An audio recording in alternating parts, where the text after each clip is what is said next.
Hi everybody, Dante Starshine here. Welcome to this video. I'm going to talk about the energy of the upcoming eclipse that will take place on the evening of Saturday, October 28th, and is visible through much of Europe, the Middle East, and Asia. Nonetheless, when an eclipse is happening, it is affecting the entire world, and it is going to have a different effect on everybody depending on their chart. So I'm going to speak in this video about the general energies. First of all, I'm going to talk about how these energies might affect us in a general way, and then I want to look at this through the lens of how this might affect world events, as there has been a lot going on at this time that is in some ways overwhelming for a lot of us. And it's certainly something to keep an eye on, because it could, history is being made right now, and really big things are at play. So before I begin, I will also say that I am going to be continuing the live stream channeling sessions with the Pleiadian Council. So I'm actually going to bring them back to the weekly basis, and the first one is going to be on November 1st. That is next Wednesday. So I look forward to connecting with you then.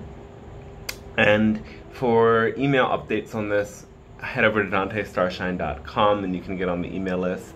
And as well, there's a bunch of information on my readings and channeling sessions and classes and my books on my website. So I hope you take a look, and thanks for offering and sharing your support. And yeah. So I'm going to talk now about the eclipse. I'm going to bring up the charts.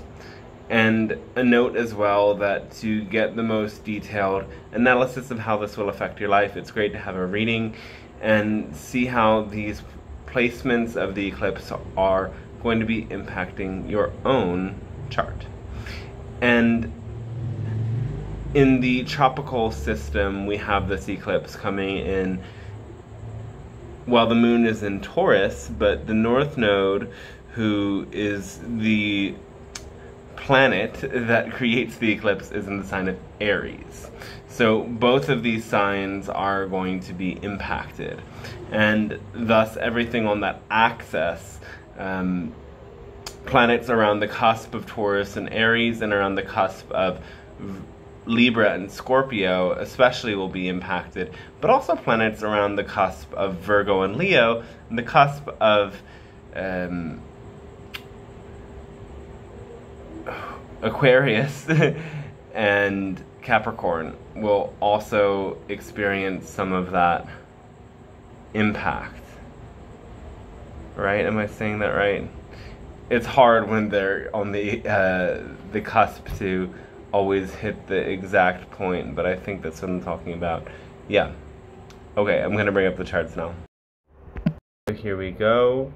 You can see the chart here, and the moon is in its sign of exaltation, that is the sign of Taurus. And with the moon is the planet Jupiter, and with the North Node we have Eris and Chiron. And Jupiter is the teacher, bringing wisdom and growth, whereas Eris, as the goddess of discord and chaos, brings disruption. It's often disruption of what is not fair, but that isn't always the case. And Chiron is exposing wounds and woundedness. And across from the moon there is the sun. The sun and the moon are always together. In eclipse are always opposed from each other, right? And then there is the planet, dwarf planet Haumea is very close, as well as Mercury, Mars, and Ceres even is in that whole big sandwich. Now,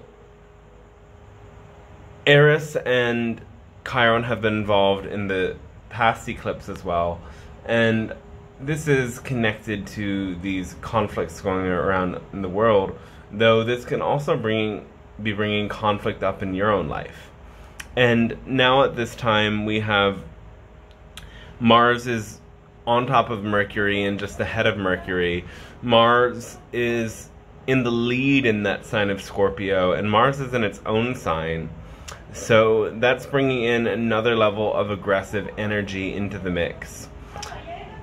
And Mars's aspect on this eclipse, and we see that the North Node is also in a Mars-ruled sign, is making us want to sort of fight for what is right and what is rightfully ours at this time.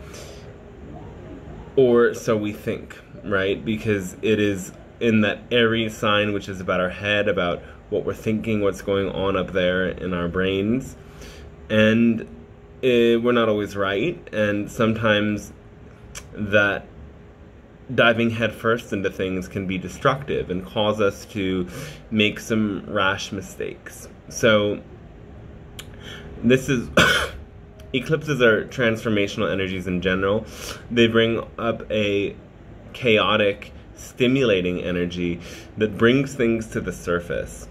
And with this eclipse especially, there is a note to think before you react, as things can be a little bit haywire at this time.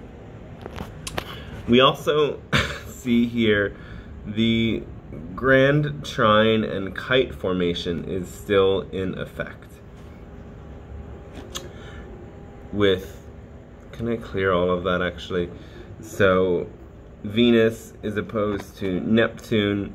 Venus is fallen, and fallen planets or debilitated planets have a sort of lower energy. They aren't performing that well. They aren't bringing their focus into the world in the most beautiful way.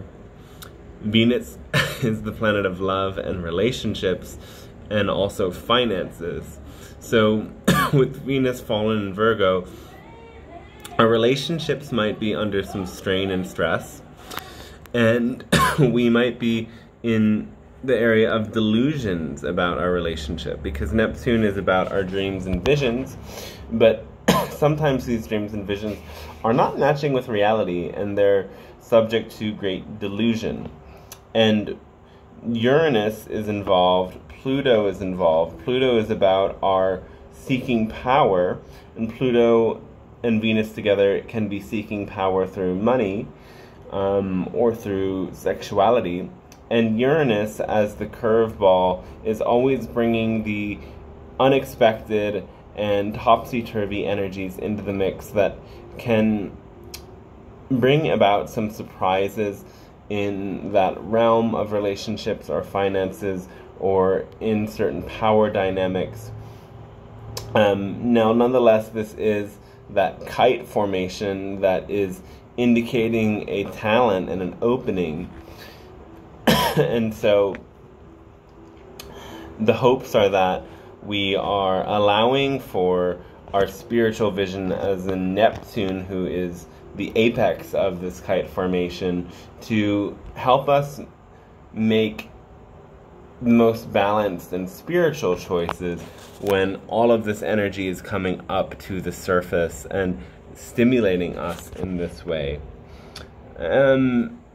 So we talked a little bit about these dwarf planets or minor planets. They bring chaos, they expose our woundedness. And what about these dwarf planets? Haumea is about birthing new consciousness. It's a fertility goddess. And so I think somehow this is connected with the energy of New Earth, is often an association with Haumea. And while there's a lot of chaos going on, there is this chance of creating something new out of it. And I think that a lot of this has to do with the Eris and Chiron on that flip side of the equation, making us consider the energy of woundedness, and who is wounded and who is seeking freedom. these planets have been in some relationship for some time, and they're playing out once more in this ecliptic axis. And Ceres, as the goddess of home and hearth, can be bringing up some qualities connected with feeling I hadn't thought about this one before. So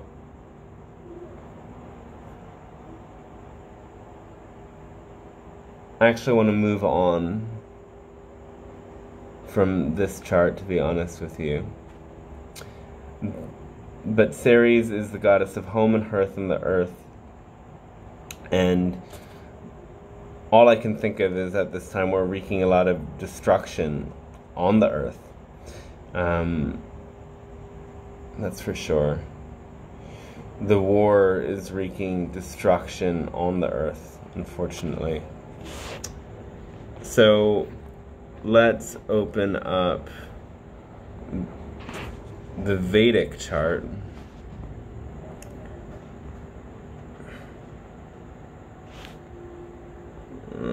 We have a lot of eclipses, don't we?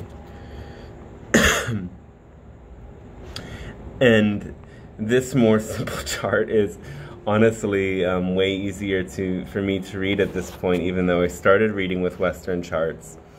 And also this simplifies the energy of the eclipse, because we see that now all of the planets are just in a couple of signs. They're not spread off across the cusp. And here we're dealing with the Aries-Libra axis before the nodes shift signs back. And Rahu is at this point of Gandanta. It is the spiritual karmic knot that takes place between water and fire signs. And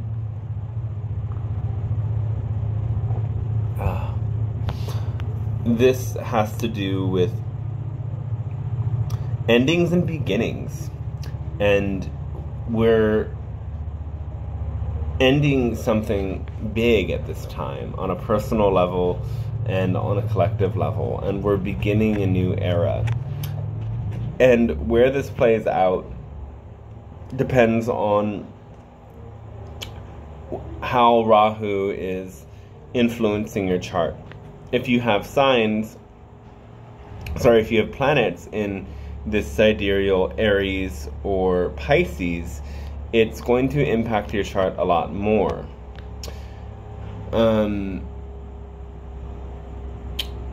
So the Jupiter-Rahu combination is again one for, sometimes we see it in soldiers' charts or for those who have a disrespect for life. This is one potential of that combination. And Mars and Ketu is a combination for headless anger, releasing your anger in uncontrollable ways. And Mars and Mercury is a combination for that anger being very intellectualized and having this great power to be able to convince others of your point and your position using Mercury, who is the intellect. And so we might be having different sorts of psychological battles now, especially because these are in the sign of Aries. Oh, my horrible handwriting on the screen. And Libra, who are about self versus other. Self, other. No, okay, I'm just making the screen a mess at this point. Get rid of that. So, wow, we have a lot of questions of self versus other in the world at this time, don't we? And I think a lot of the world conflict is taking place in a sense because we don't have a healthy degree of respect towards the other. Now, in our personal lives, this can play out in terms of how do we find that balance between me and then the relationships that I'm having? Am I being headless in my communication of anger in those relationships? Now, this is going to affect people who have any planets in that sign of Aries where the eclipsed moon is taking place. And really we have all of the malefics impacting here. We have Jupiter, who's trying to help, but it isn't going very far, because also Saturn is casting a gaze. Saturn looks 3 houses away. It also looks 10 houses away.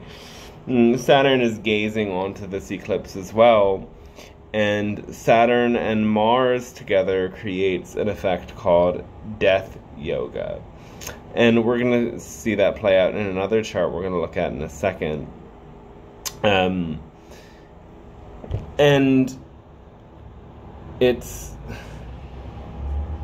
I like to be rather optimistic, but I want to also be realistic at this time, and noting that I myself have limited experience in examining astrology from the perspective of world events. And mind you, there's probably all sorts of other people that are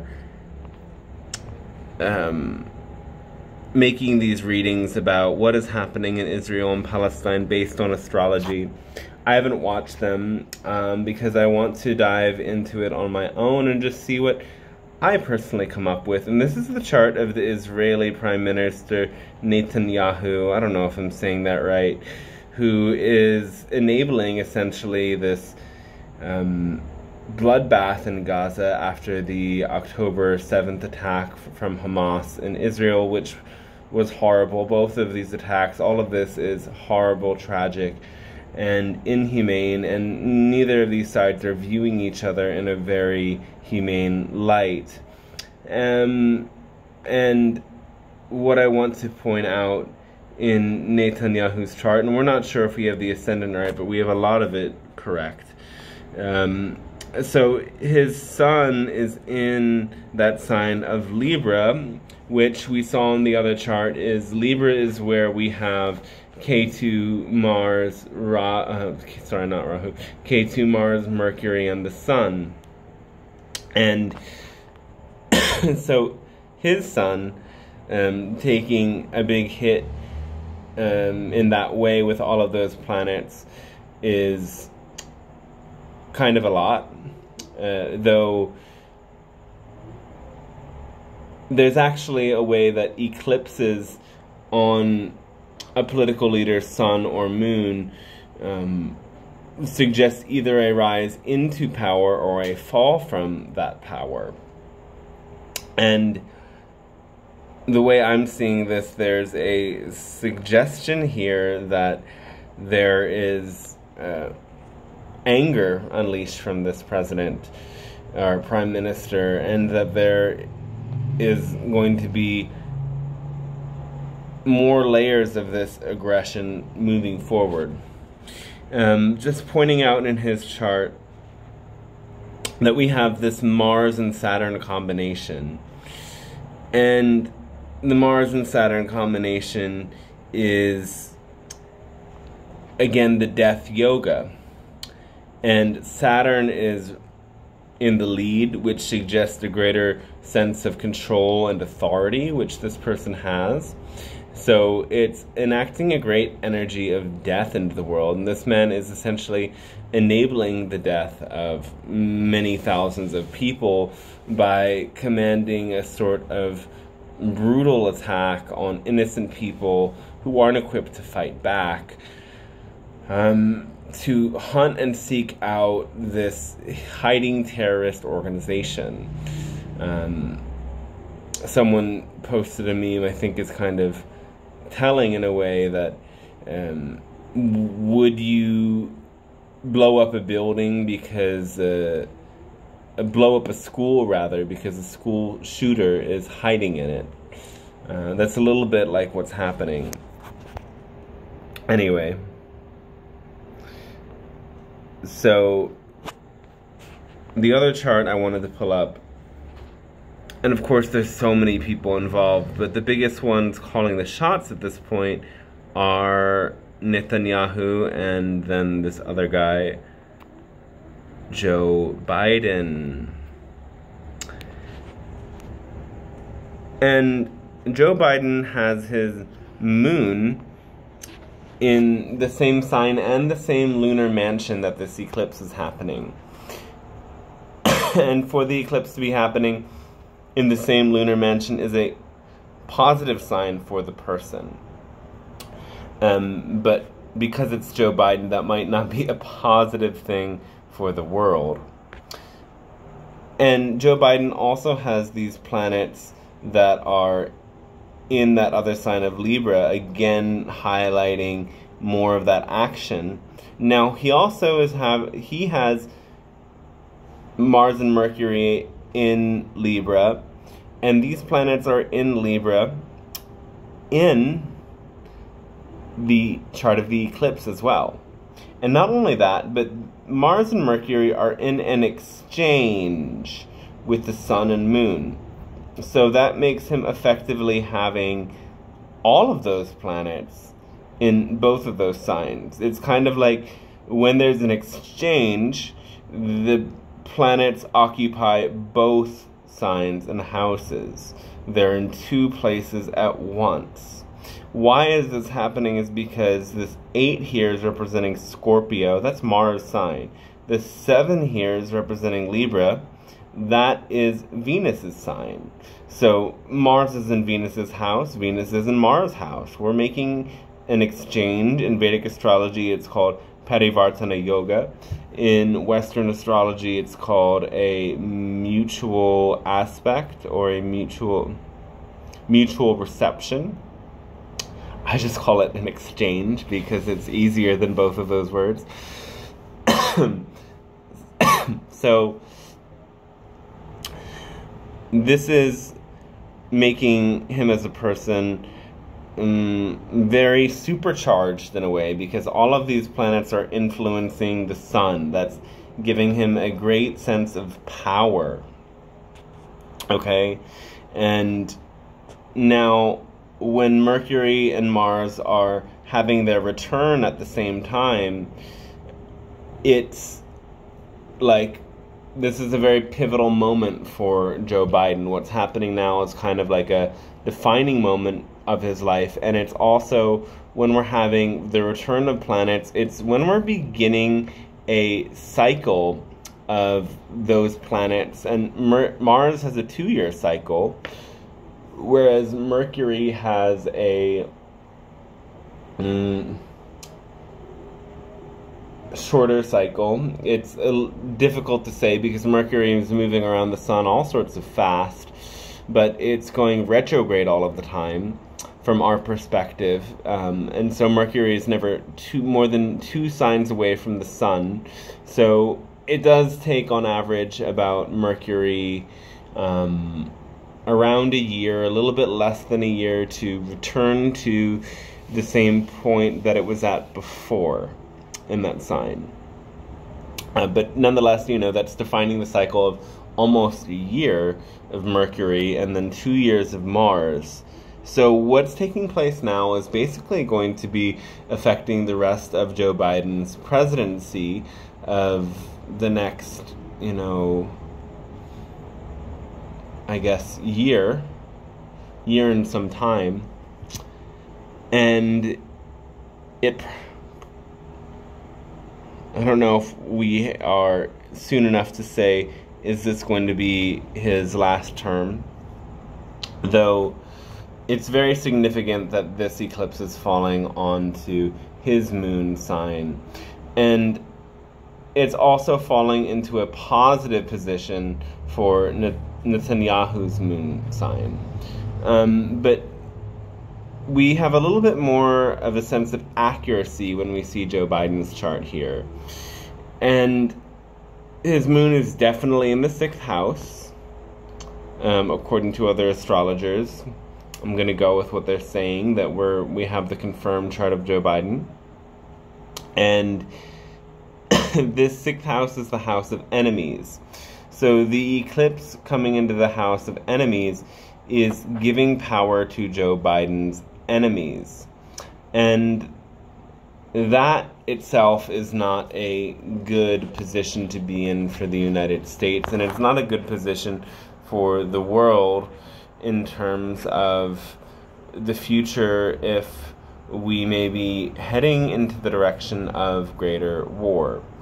And so what I was kind of hinting at and pointing at over the course of the reading, without directly saying it up until this point, is that there's several telltale signs right now of the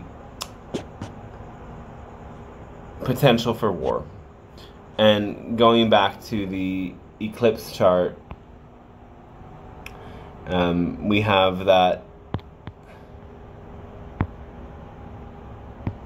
we have Jupiter with Rahu, we have Mars with Ketu, we have Mars with the Sun, Mars beating Mercury in a planetary war, and we have Rahu at its Gandanta, and Rahu a couple days later entering into the nakshatra lunar mansion of Revati, which is about endings.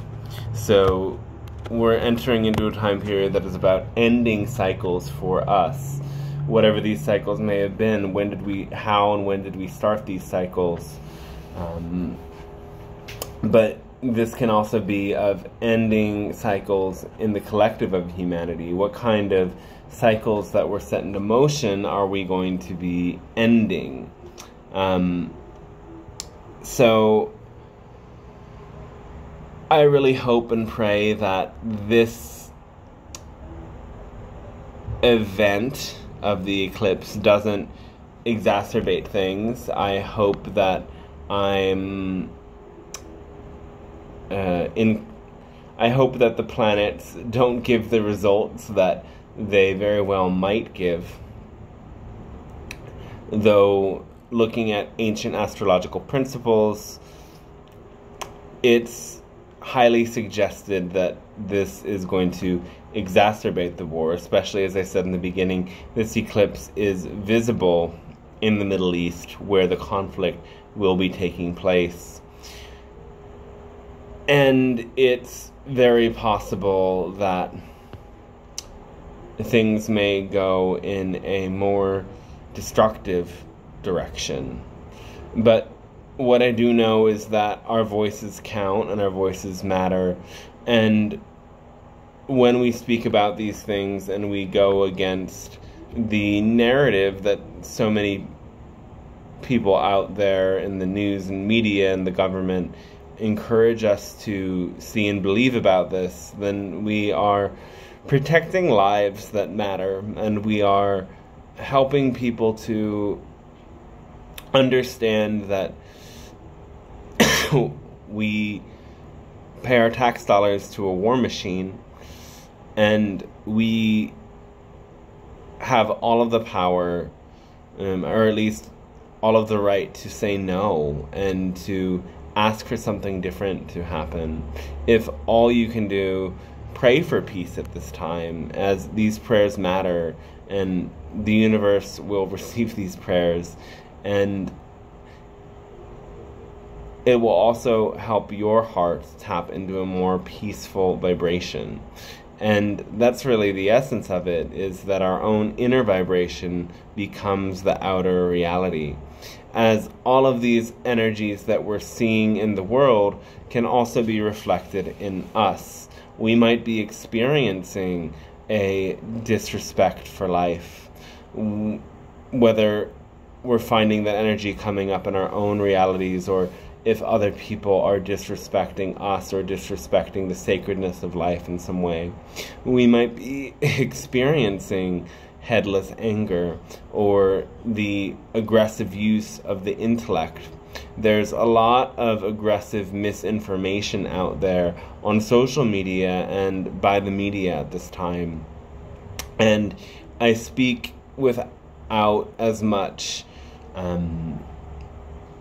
intensity in my opinions on YouTube as I do on Facebook at this time.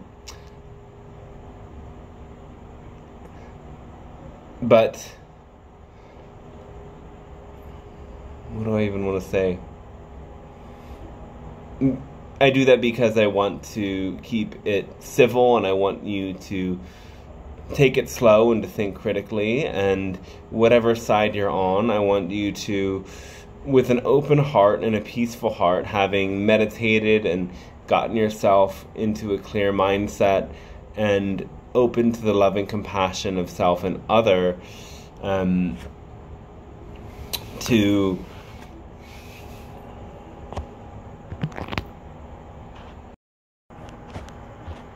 to really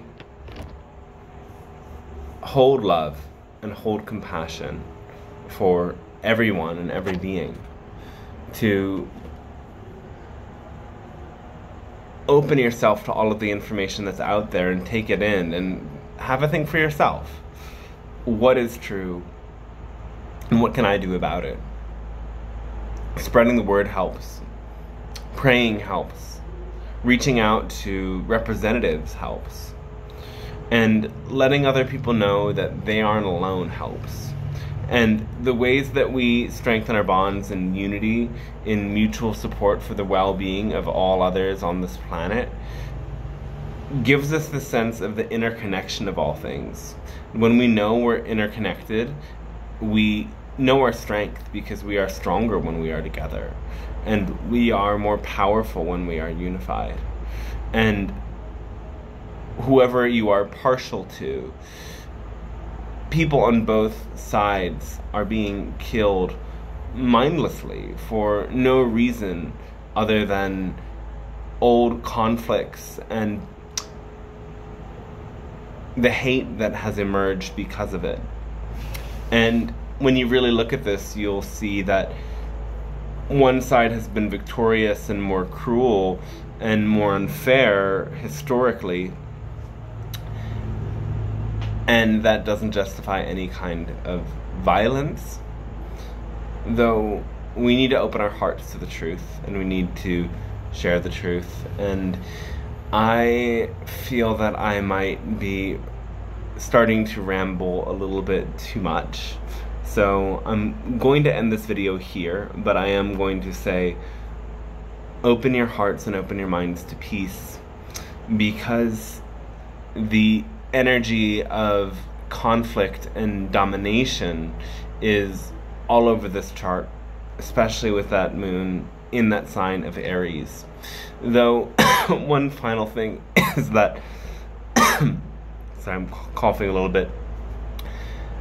I've been kicking a cough. The moon is in Ashvini Nakshatra.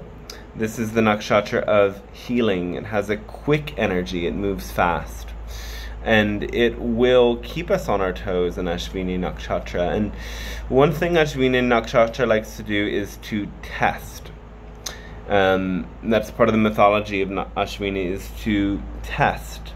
And people who are Ashvini natives like myself will often test the waters out with other people, will consciously or unconsciously challenge other people in some way when first getting to know them, or even deeper into the relationship, to really see what their true character is before going further with that individual.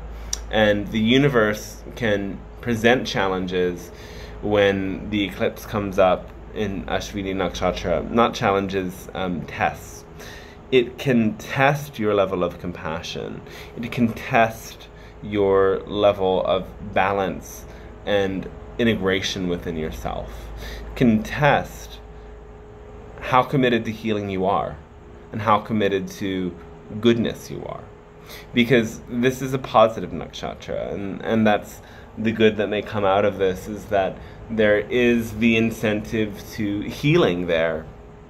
And my hope and prayer is that all of these signs for war are not correct. And really what comes out of this is the deeper level of healing that comes from recognizing that there really is no other, and the well-being of others is our own well-being. and that we can tap into and harness that energy of this Ashvini Nakshatra for our deeper healing. And that's possible. Whatever is happening out there in the world, it's possible for you to tap into those deeper levels of healing here and now with this eclipse coming up. And I hope you do that, and I hope you enjoy that, and that it serves you in beautiful ways. And so if you are curious about seeing how this might affect your personal chart, I'm available for readings, and I will look forward to catching you then. DanteStarshine.com has all the information, and my heart is connected to yours, and I send you lots and lots of love. Infinite love, in fact. Have a great day.